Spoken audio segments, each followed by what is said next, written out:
berdoa nak. Sebelum kita memulai pembelajaran hari ini, alangkah baiknya kita berdoa terlebih dahulu. Doa dimulai.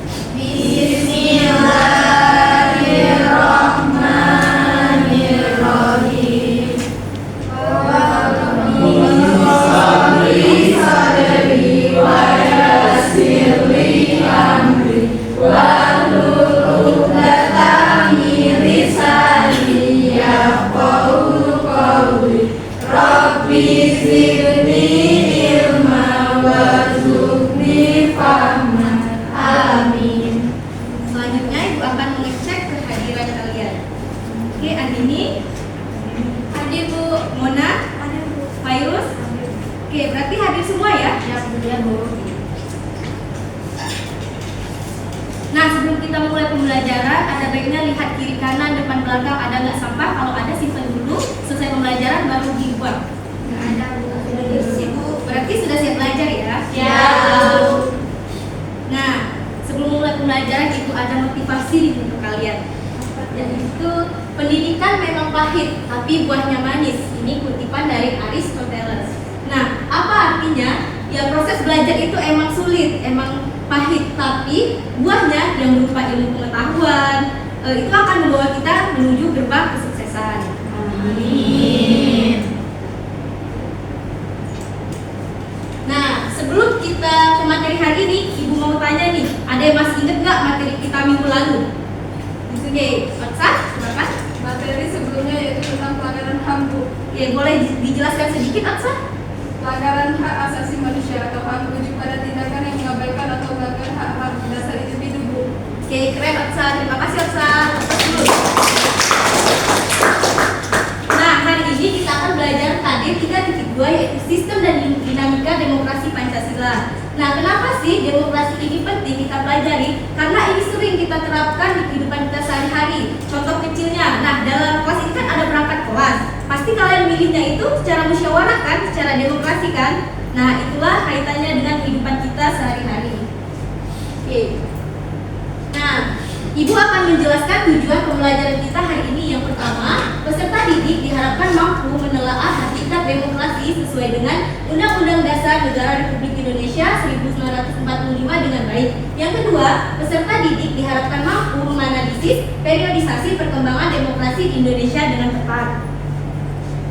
Kita lanjut ke materi pertama, yaitu pengertian demokrasi.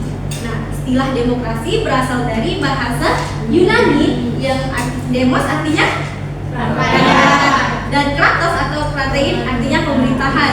Jadi istilah sederhananya demokrasi dapat diartikan sebagai pemerintahan oleh rakyat. Nah, menurut Abraham Lincoln, demokrasi adalah pemerintahan dari rakyat, oleh rakyat dan untuk rakyat. Lanjut ke asas demokrasi. Yang pertama, pengakuan partisipasi rakyat untuk dalam pemerintahan. Nah, rakyat ini, kita sebagai rakyat dijamin tuh partisipasi kita untuk menentukan kebijakan negara dengan perlindungan hukum berupa peraturan perundang-undang. Jadi rakyat dapat berperan dengan sesuai status dan kompetensi di bidang masing-masing dengan batasan-batasan yang berlaku. Contohnya kita ikut pemilihan umum, pemilihan pilkada kan yang sebentar lagi akan diadakan. Nah, yang kedua yaitu pengakuan harkat dan martabat manusia. Jaminan hukum terhadap pelaksanaan hak asasi manusia juga terdapat di konstitusi, yaitu pasal 27 sampai 34 Undang-Undang Dasar Negara Republik Indonesia 1945 dan peraturan-peraturan pelaksanaan lainnya. Nah, sampai di sini ada yang ingin ditanyakan? Tidak. Oke, kita lanjut. Nah, prinsip demokrasi Pancasila pasti kalian sudah nggak asing kan? Nah, coba Wira, yang pertama apa? Kedaulatan rakyat.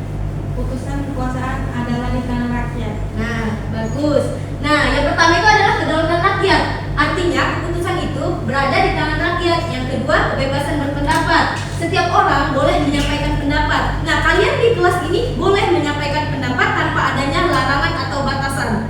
Nah, yang ketiga, kesetaraan hak. Yang dimana semua orang itu harus memiliki hak yang sama, mau dia perempuan, laki-laki, miskin atau dia kaya, itu semuanya hak kita sama. Nah, yang keempat, keputusan berdasarkan musyawarah atau suara terbanyak, yang mana keputusan ini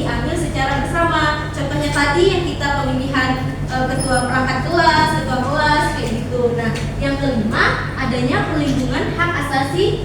Setiap hak yang dimiliki warga negara harus dijaga dan dihormati. Nah, yang terakhir, adanya hukum yang adil. Semua orang harus tunduk pada setiap aturan dan setiap hukum. Nah, kita kan di kelas ini ada ya peraturan tata tertib. Nah, kalian itu harus mematuhinya. Kalau tidak, ya kalian akan mendapat punishment atau hukuman gitu. Oke, lanjut ke periodisasi demokrasi di Indonesia. Sebelumnya Ibu mau tanya, ada yang tahu nggak berapa kali periodisasinya? 5. Jadi kita 5 karena waktu ada perubahan ya. Nah, yang pertama adanya periodisasi 1945 sampai 49. Ini terjadinya proklamasi kemerdekaan pada 17 Agustus 1945. Dan pada periode ini juga mengadopsi dasar hukum negara yaitu Undang-Undang Dasar 1945. Tetapi pada periode ini terjadi konflik dengan Belanda, ketegangan untuk mempertahankan kemerdekaan. Jadi bergantilah pada periode kedua yaitu dari 1949 sampai 1959. Nah, di periode ini terjadinya pengakuan internasional. Indonesia itu diakui sebagai negara merdeka setelah konferensi meja bundar. Nah, pada periode ini demokrasi disebut demokrasi liberal, yaitu banyak partai politik yang bermunculan. Nah, pemilu juga diadakan, tapi banyak partai yang menyebabkan tidak kestabilan. Jadi bergantilah ke periode 45. Namun ketegangan politik ini terjadi anak-anak. Jadi munculnya ketegangan ini akibat kontrol yang kurang. Jadi berganti sampai periode 1998. Nah, terjadilah kudeta militer oleh Soeharto.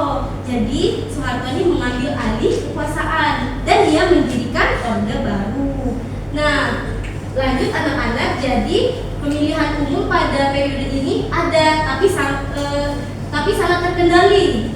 Maksudnya di sini partai itu dibatasi, nggak bisa bebas gitu.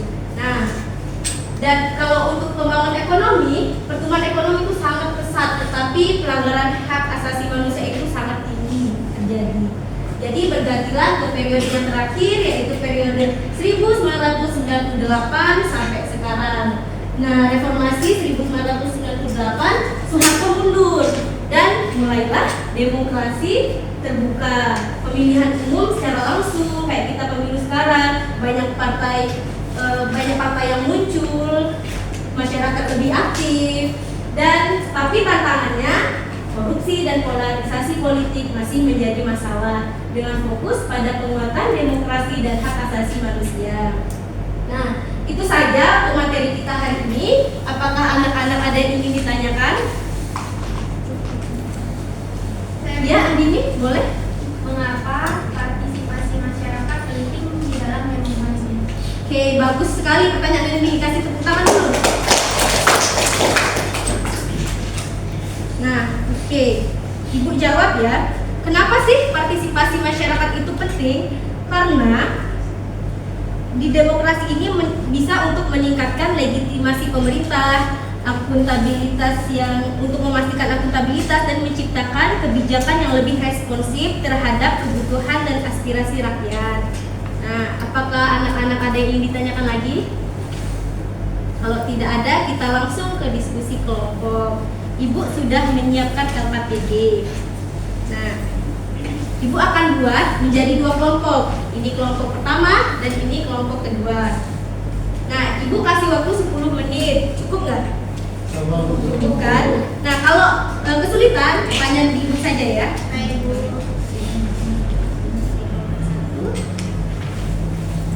Kelompok 2.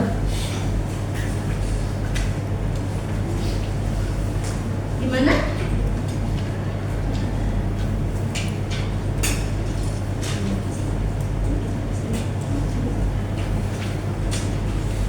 Oke. Kelompok 2 gimana? Ada kesulitan?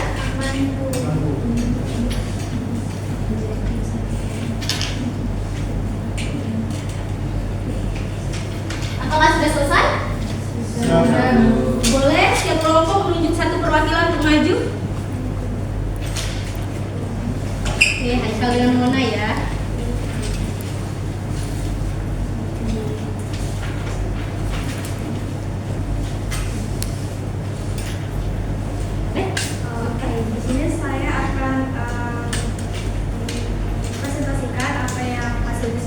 diskusi kami, yaitu pertanyaannya apa saja tantangan yang dihadapi dalam mewujudkan partisipasi aktif masyarakat. Hasil yang kami dapat yaitu partisipasi masyarakat dalam pemilu mencerminkan prinsip demokrasi Pancasila seperti keadilan sosial dan kedaulatan rakyat, karena masyarakat dapat menyuarakan pendapat dan memilih pemimpin. Tantangannya yaitu yang pertama edukasi politik karena kurangnya pemahaman tentang pemilu.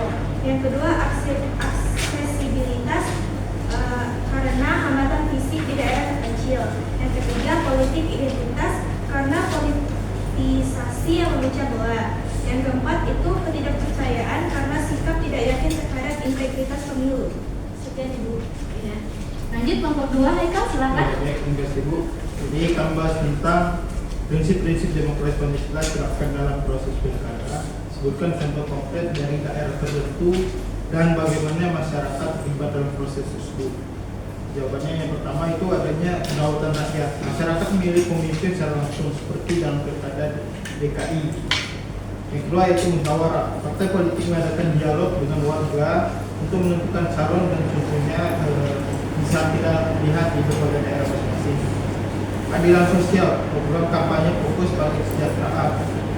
Yang keempat itu penghormatan terhadap hak asasi manusia. Semua calon menyampaikan visi dan misi di forum terbuka. Oke, tepuk tangan dulu untuk kelompok 1 dan 2. Oke, silakan duduk Nak. Terima kasih ya. Nah, di sini Ibu akan membahas sedikit ya tentang hasil diskusi tadi. Jadi, sistem dan dinamika demokrasi Pancasila itu mencakup pemahaman mengenai peran partisipasi masyarakat sebagai implementasi prinsip-prinsip demokrasi Pancasila seperti keadilan sosial dan kedaulatan rakyat. Partisipasi ini terlihat melalui hak memilih dan pemilu dan pilkada yang mencerminkan upaya masyarakat untuk menyuarakan apresiasinya. Baiklah, karena di sini kalian sudah aktif dalam pembelajaran hari ini, kasih tepuk tangan untuk kita semua. Nah, ada nggak yang bisa menyimpulkan materi pelajaran kita hari ini? Saya Bu. Oke, Mas Dina. Jadi dapat disimpulkan bahwa demokrasi adalah sistem pemerintahan yang memberi kekuasaan kepada rakyat untuk memilih pemimpin dan menentukan kebijakan. Di Indonesia itu demokrasi berlandaskan pada Pancasila dengan prinsip musyawarah, keadilan sosial, dan penghormatan terhadap hak asasi manusia. Oke, terima kasih Mas Dina. Kasih plus dulu. Nah, Ibu ada tugas nih untuk kalian. Ini untuk penilaian pengetahuan ya. Nah, ini berupa soal 10 pilihan ganda. Ini nanti besok dikumpul ke ketua kelas. Ketua kelas silahkan kumpul ke Ibu. Jam 8 Ibu tunggu sudah ada di meja ya. Nah, nggak berasa pembelajaran kita hari ini sudah selesai. Dan untuk materi minggu depan silahkan kalian baca tentang macam-macam sanksi dan perilaku yang bertentangan dengan hukum. Nah, sekian dari Ibu ucapkan terima kasih dan mohon maaf jika ada salah. Ibu akhiri, wassalamualaikum warahmatullahi wabarakatuh. Waalaikumsalam.